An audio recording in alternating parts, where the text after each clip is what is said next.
in a battle for our souls now as Africans, as people of color. We are struggling in this environment, and we have to tell our stories. We have to do the research. We have to find out. All of this will foster resilience. I think somebody mentioned resilience before.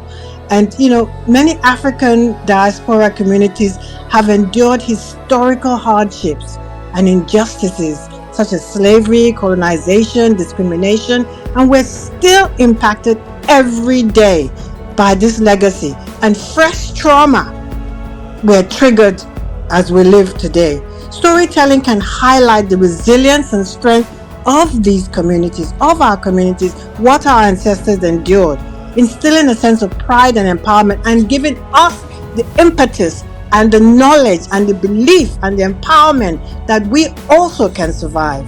All right, in 2015, I wrote a small book. It was a very small book. It's titled Amended the Stream Water. Now, in that book, at the beginning of it, and somehow laced into is storytelling. But by then, I'm not even talking about storytelling at all. Because up until recently, I never really discussed the term storytelling, even though I've been writing for a long time.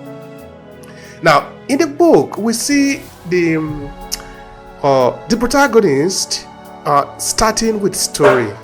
They are seated around a tree called Ovo. This the type of a tree that you would describe like a baobab tree.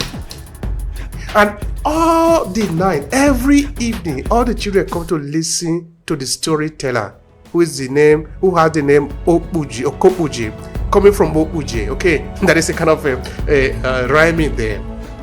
But what I want to say here is that there was nothing that Okopuji needed to tell the children that he hasn't told them.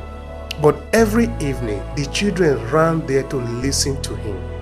What does it mean? What is new? Why are they still going there? They are going there because the society is a web. The society is like a machine where I am a little boat, you are a little boat. Each of us need to meet so that the machine can work. Nobody is a Superman. Everybody is part of it.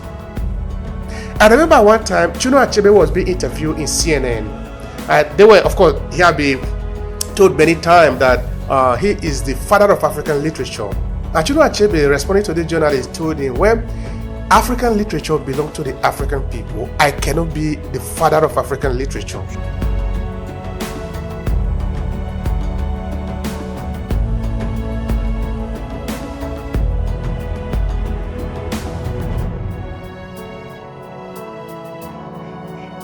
What does it mean again? That we are all sharing, tapping from a stream.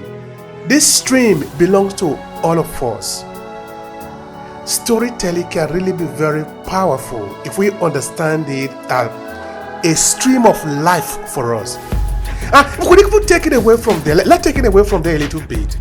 Say, maybe for example, our ancestors in the time past, several thousands of years ago, how did they manage to know this tree to pluck the fruit and eat? They were living in the savannah at this time. Nobody in Europe, nobody in North America, nobody in Asia country. Human beings were living in Africa, only in Africa alone.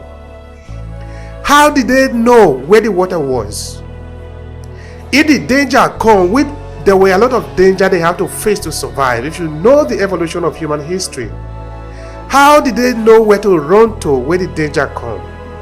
It's because of the story. We're talking of data. Data is not something that we know about today, even though we might appear that, okay, we're talking of the big data, but data have always been around. Because without data, you get lost.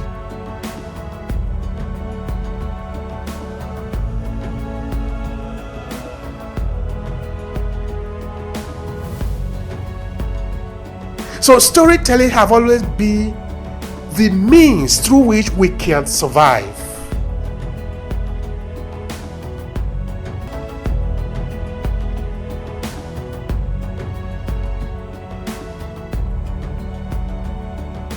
So we must go back to it.